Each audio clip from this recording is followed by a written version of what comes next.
Deixa eu falar aqui de Palmeiras 1, Flamengo 0.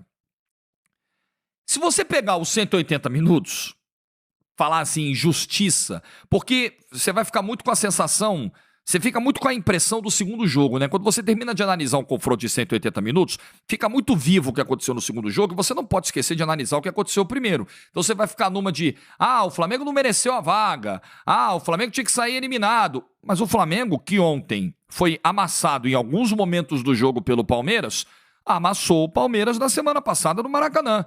É ida e volta, galera. Ele foi mais competente do que o Palmeiras. Talvez eles tenham amassado ali na mesma proporção, né? Um amassou numa perna, o outro amassou na outra, mas o Flamengo teve mais eficiência nas finalizações. Em alguns momentos, a análise do futebol requer algo mais complexo. Em outros, a gente pode simplificar. Eu acho que é o caso desse confronto. O Flamengo foi mais competente, colocou uma bola a mais na rede do que o Palmeiras e ficou com a vaga. Então, não dá para dizer que foi injusto. Talvez, se você for cobrar assim, ao pé da letra, justiça, o confronto pudesse ser decidido nos pênaltis. Vai lá. Mas o Flamengo foi competente no Maracanã e saiu com a vaga. Mas o Palmeiras, desacreditado, vindo numa sequência de tropeços, o Palmeiras pegou o Flamengo durante 25 minutos e amassou, atropelou, encurralou, use o termo que você achar mais apropriado para isso. Um domínio esmagador do Palmeiras na primeira parte do jogo. Faz o gol aos 7 minutos, poderia ter feito o segundo, teve oportunidades para isso, só que é muito difícil você jogar nessa intensidade que o Palmeiras entrou em campo durante 90 minutos, durante 45 ininterruptos, né? Muito difícil. Dos 25 em diante, o Palmeiras tem uma queda, que é natural. O Palmeiras sente as perdas ainda do primeiro tempo do Felipe Anderson e do Mike. O Palmeiras vinha forçando muito o jogo pelo lado direito, justamente com os dois. Então ele perde jogadores de um setor que vinha funcionando no primeiro tempo. E o Flamengo, entendendo que hoje o pensamento acho que foi esse, né? Galera, hoje não vai dar. Hoje ninguém tá rendendo, né? De La Cruz tá fazendo falta, Arrascaeta errando passe, o Gerson não tá conseguindo dar a dinâmica, o Pedro, por mais que tente sair da área, não tá conseguindo reter a bola, não tá fluindo, os laterais não estão conseguindo avançar, passar do meio campo, o Ayrton Lucas um pouquinho pelo lado esquerdo, o Varela nada pelo lado direito. O que nós vamos ter que fazer? Esfriar o jogo. E o Flamengo, time experiente, malandro, com caras rodadíssimos, começou a esfriar o jogo ainda no primeiro tempo. Uma serinha aqui, uma valorizada ali.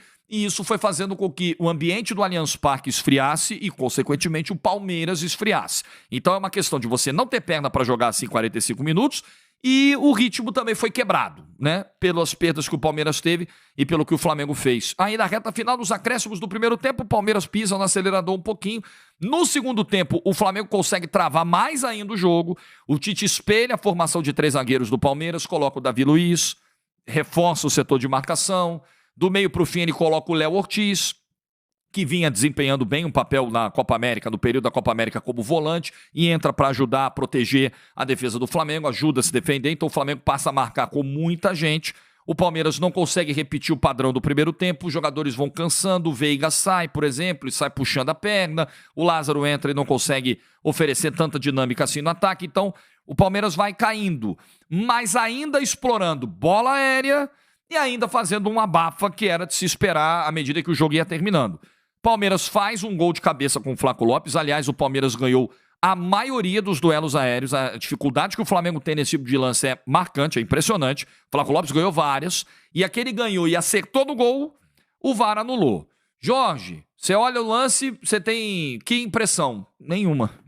Eu não consigo dizer pra você que tava ou não tava. É daqueles impedimentos ajustados e que você não consegue ter muita clareza pela proximidade, né, entre os jogadores, pela qualidade das imagens, pelo software. Então, assim, é difícil, né? Sem o impedimento semiautomático, você vai depender ali da operação, do frame. Você vai ter que acreditar. Você vai olhar a imagem e falar, é tipo o gol do Juventude, do Alan Ruschel, Dominga e Itaquera. Você olha pra imagem e você fala, eu falei isso aqui no vídeo da segunda-feira. Você fala, tá bom, né? Vou confiar no software, porque eu não tenho clareza de nada. Sobre as reclamações de pênalti por parte da torcida do Flamengo. Em cima do Gerson, no primeiro tempo, na minha opinião, não houve a penalidade. No segundo tempo, toque no braço do Murilo. braço completamente aberto, esticado na verdade, e a bola bate no braço dele. A bola está numa trajetória descendente e é bloqueada pelo braço do Murilo. Quando a gente olha essa imagem, principalmente essa imagem frisada que está circulando muito nas redes sociais, dá uma impressão nítida de pênalti. Só que eu tenho um ponto a fazer. Antes, no momento em que essa bola ainda está em disputa, está viajando, o Pedro e o Murilo estão disputando espaço. O Murilo está com um braço ali para medir a distância, né, nesse apoio de marcação ao Pedro. O Pedro, além de empurrar o Murilo, puxa o braço do Murilo. No exato momento em que tem esse puxão, o braço do Murilo estica e a bola vem imediatamente batendo no braço dele. A minha questão é se havia tempo hábil, porque quando você olha na câmera lenta, você tem uma percepção.